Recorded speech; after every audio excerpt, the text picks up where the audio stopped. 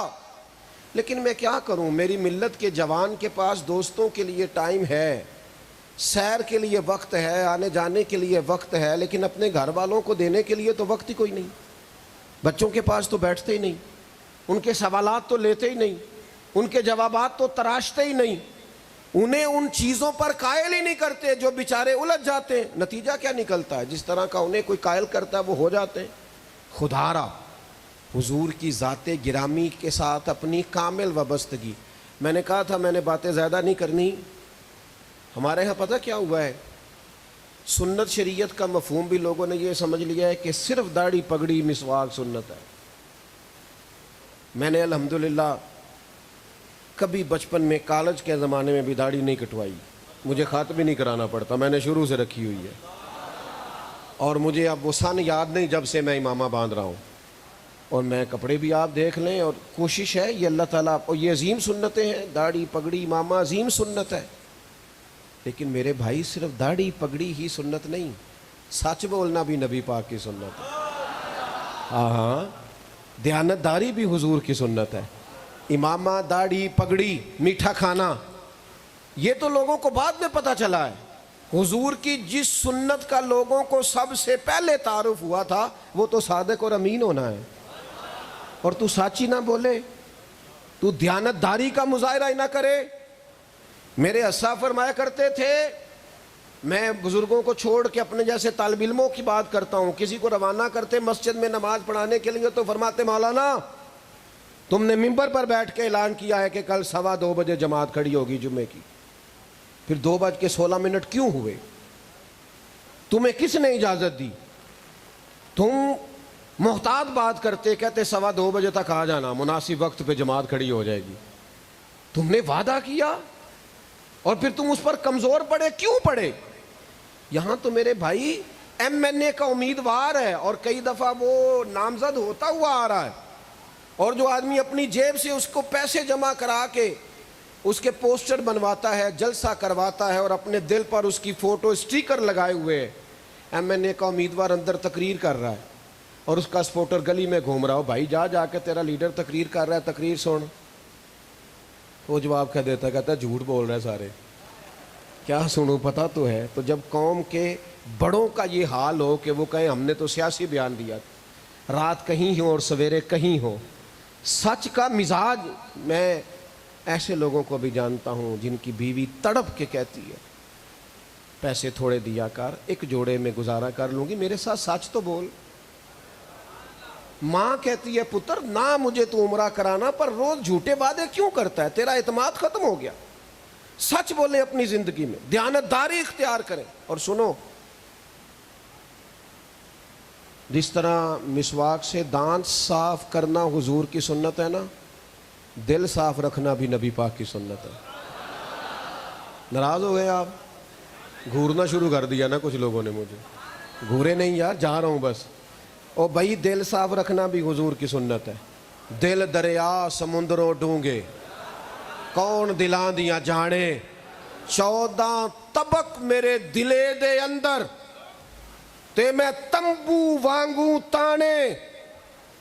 او بھائی، تیرا دل بہت بڑا ہو، دریا کی مانند ہو، اس میں حوصلہ ہو۔